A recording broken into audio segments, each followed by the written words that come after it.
नमस्कार विद्यार्थी मित्रों, धोरण 7 हिंदी इकाई 8 दोहा अष्टक। दोहा अष्टक में कबीर जी, तुलसीदास जी और रहीम जी के दोहे दिए गए हैं। दोहे हिंदी भाषा साहित्य की अनमोल निधि है। दोहे व्यावहारिक दृष्टांतों के माध्यम से सरल सहज रूप से जीवन में लोक व्यवहार, गुण, स्वभाव, नीति, रीति आदि के परिचित कराते हैं। प्रस्तुत इकाई में कबीर, तुलसीदास और रहीम के चुने गए ऐसे ही दोहे संकलित हैं। यहाँ पर जो कबीर जी हैं उसके बारे में बताया गया है कि ये 15वीं शताब्दी के कवि हैं। ये बड़े संत थे। इन्होंने हिंदू और मुसलमानों को उनकी गलतियों के लिए फटकारा है और दोनों को हिल मिलकर रहने का उपदेश दिया है। तुलसीदास जी ये 16वीं शताब्दी के प्रसिद्ध राम भक्त कवि हैं। इन्होंने रामचरितमानस नामक प्रसिद्ध ग्रंथ लिखा है और रहीम जी है वो, इनका पूरा नाम है अब्दुल रहीम खाना खान। ये बड़े उदार और अनुभवी थे। हिंदी में इन्होंने बहुत ही सुंदर दोहे लिखे हैं। तो सबसे पहले हम कबीर जी के दोहे देखते हैं। इसका जो राग है इस प्रकार से है।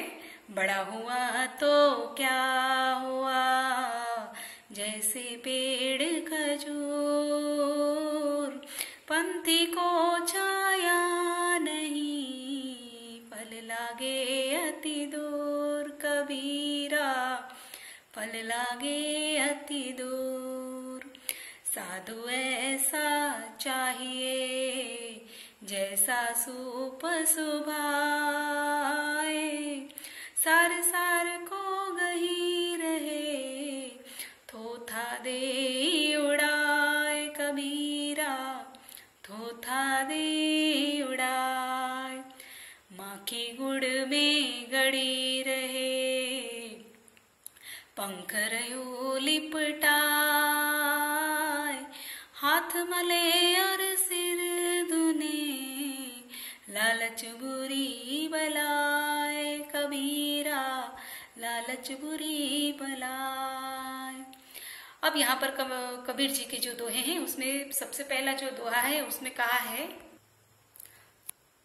यहाँ पर जो खजूर का पेड़ दिया गया है उदाहरण के तौर पर, तो खजूर का पेड़ बड़ा होता है पर बड़ा होने से कोई महत्वपूर्ण नहीं रहता, उसका महत्व बढ़ नहीं जाता है।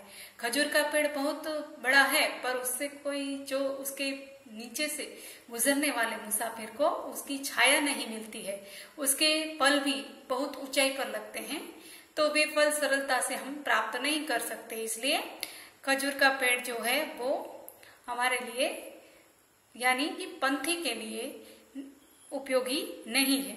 इस प्रकार साधु ऐसा चाहिए, तो साधु कैसा होना चाहिए? साधु पुरुष सूप के समान जो होना चाहिए। सूप यानी कि अनाज साफ करने का एक साधन, जो गुजराती में हम उसे सुपड़ा कहते हैं।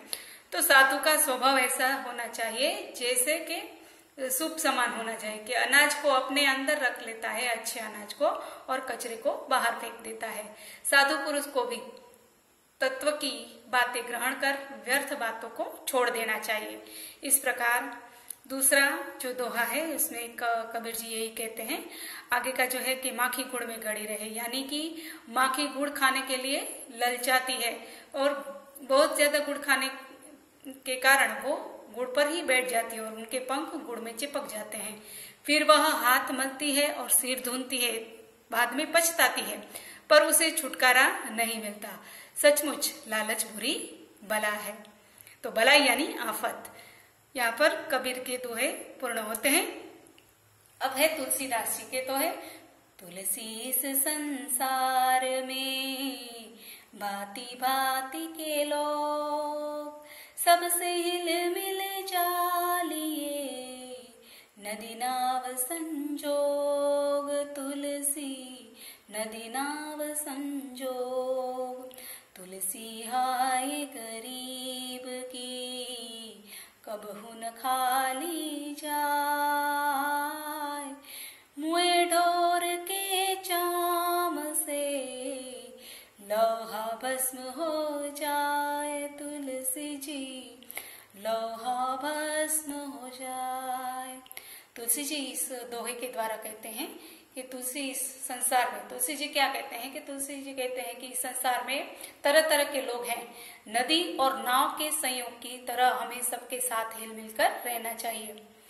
और दूसरा जो दोहा है उसमें कहते हैं कि तुलसी जी कहते हैं कि कभी भी गरीब की बद्दुआ लेनी नहीं चाहिए। हाय यानी बद्दुआ, उसकी बद्दुआ है वो कभी निष्फल नहीं जाती। मरे हुए जानवर के चमड़े से बनी जो धौकनी होती है उससे लोहा जलकर राख हो जाता है।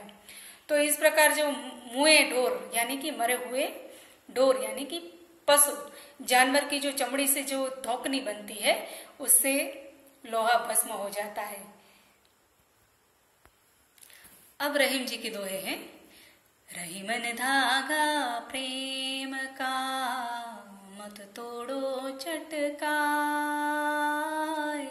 टूटे से फिर ना जुड़े, जुड़े गांठ पड़ जाए रहीमा, जुड़े गांठ पड़ जाए।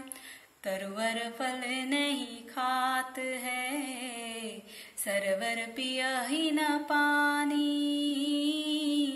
कही रहीम पर काज हित, संपत्ति संचय सुजाने रहीमा, संपत्ति संचय सुजानी। रही मन देखी बड़े न को, लगु न दीजिए डारी, जहाँ काम आवे सुई, कहाँ करे तलवारी रहीमा, कहाँ करे तलवारी। अब रहीम जी दोहों के बारे में क्या कहते हैं कि जो रहीमन धागा प्रेम का यानी कि जो धागा प्रेम का होता है उसे जल्दबाजी में मत तोड़ना चाहिए। धागा यानी जो गुजराती में कहते हैं दोरा। तो इस धागे में हम जल्दबाजी से करते हैं तो धागा टूट जाता है। तो प्रेम का धागा इसी प्रकार का होता है, यह एक बार टूट जाने पर जोड़ना बहुत मुश्किल होता है और फिर जोड़ने से उसमें क्या हो जाता है, गांठ पड़ जाती है। तो प्रेम में पहले जैसी मिठास नहीं रहती। इसके बाद है तरुवर फल नहीं खाते है। तो यानी कि रहीम जी कहते हैं कि पेड़ अपने तरुवर यानी पेड़, और पेड़ अपने फल खुद नहीं खाते हैं, सरोवर अपना पानी खुद नहीं पीता है। इसी तरह सज्जन लोग हैं वो दूसरों का भला करने के लिए ही अपनी संपत्ति का संग्रह नहीं करते। संपत्ति संचय सुजानी, संपत्ति यानी पैसा धन, संचय यानी संग्रह, और सुजानी यानी दूसरों की भलाई के लिए इस्तेमाल करते हैं। रहीम ने देखी बड़े न को। तो रहीम जी कहते हैं कि बड़े लोगों को देखकर और बड़े लोगों से प्रभावित होकर छोटे लोगों को अपने आप को छोटा नहीं समझना चाहिए। अपने त्याग, अपने बलिदान का त्याग नहीं करना चाहिए। जहाँ सुई काम आती है वहां तलवार काम नहीं आती। तो जिस प्रकार से जिस चीज का उपयोग जहाँ होता है वही अपने स्थान पर एवं सही है। तो जहाँ सुई काम आती है वहां तलवार काम नहीं आती है। कपड़े सीने हो तो सुई काम आएगी। तो तलवार का काम क्या है, लोगों का खून बहाना। तलवार है वो लोगों को काटती है, और जो सुई है इतनी छोटी है पर वो जोड़ने का काम करती है। इस प्रकार रहीम जी कहते हैं कि हमें मिलजुल कर रहना चाहिए और बड़े लोगों को देखकर हमें खुद अपने आप को छोटा नहीं समझना चाहिए। अब यहाँ पर हमने तुलसीदास जी के, रहीम जी के और कबीर जी के दोहे समझे। आगे हम इसके प्रश्नों की चर्चा करेंगे। चलो बच्चों, बाय।